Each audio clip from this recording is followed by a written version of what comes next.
Hey everybody, in today's video I am so excited to be sharing with you the top reasons to retire in Portugal, how much you can anticipate having saved up in your retirement accounts before retiring, and also share with you some updates and requirements surrounding the retirement visa process. Now, a huge reason to retire in Portugal is due to the attractive lower cost of living, with cost of living roughly 40 to 50% cheaper than living in the United States. Portugal also offers the lowest cost of living in Western Europe. The main currency used in Portugal is the euro, and by using your US dollars and transferring those to the euro, your buying power increases greatly. Now I want to share with you a sample budget for a single person living near but outside of a major city like Lisbon or Porto. Here we can see a breakdown of expenses from rent to utilities, internet, etc. And we'll look at how much is actually needed in your saving retirement accounts a little bit later in this video. Another huge reason to pack up your bags and retire in Portugal is due to one word: safety. On the Global Peace Index, Portugal comes in ranked at number 6 of the top 20 most peaceful countries in the world. Now, a big reason for this is due to the stable political climate.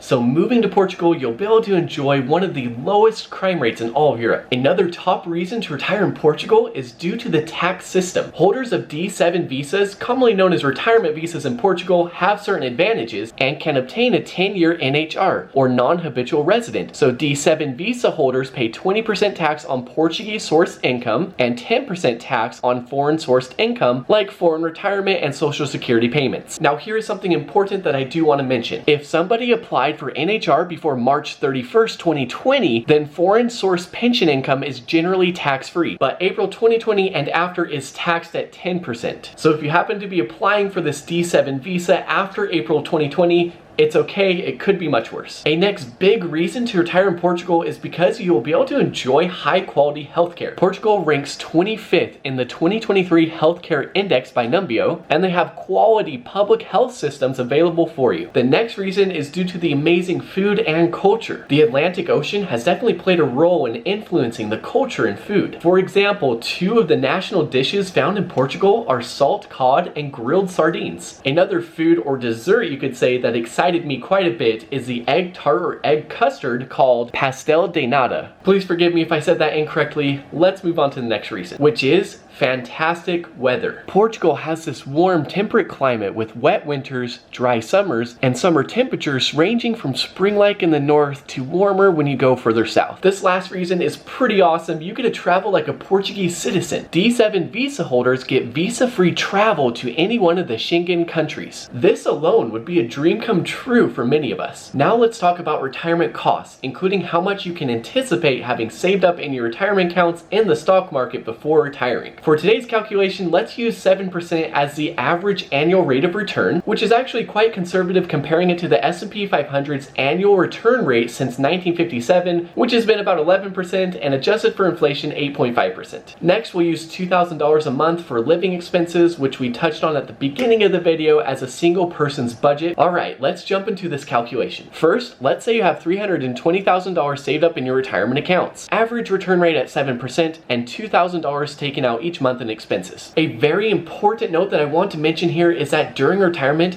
it's good to expect economic downturns from time to time. With that in mind, it is essential to build up a fully funded emergency fund. I have another video talking all about emergency funds in retirement that you can check out if interested. Now back to this calculation. Giving these numbers and scenario, your money will last you a total of 458 months, which is 38 years. So yeah, not too shabby, right? I want to share with you now some retirement visa requirements and benefits. 2 common visa types include the D7 visa, which I mentioned previously, and the golden visa. So the golden visa type has actually ended and is thought to have been caused by inflated property and rental prices. So let's talk more about the D7 visa type for this video and share some of the main requirements. You must meet the following criteria: be a non-EU citizen, have sufficient funds to sustain yourself during your stay in Portugal, have a clean criminal record, provide a residential address in Portugal, be able to spend a minimum of 16 months in Portugal within the initial 2 2-year period. Okay, so let's talk about the benefits of the Portuguese resident permit granted through D7 visa. Permanent free entry and circulation in the Schengen area. Live, work, and study in Portugal. Enjoy tax benefits via NHR. Benefit from the Portuguese healthcare system. Have a fast visa process, and actually the entire family is eligible. More detailed information can be found at globalcitizensolutions.com. I'll make sure to leave a link for you in the description below. So truly, there are so many persuasive reasons to retire in Portugal. Thank you so very much for sticking around. For more videos like this one, please subscribe, and I will catch you next time.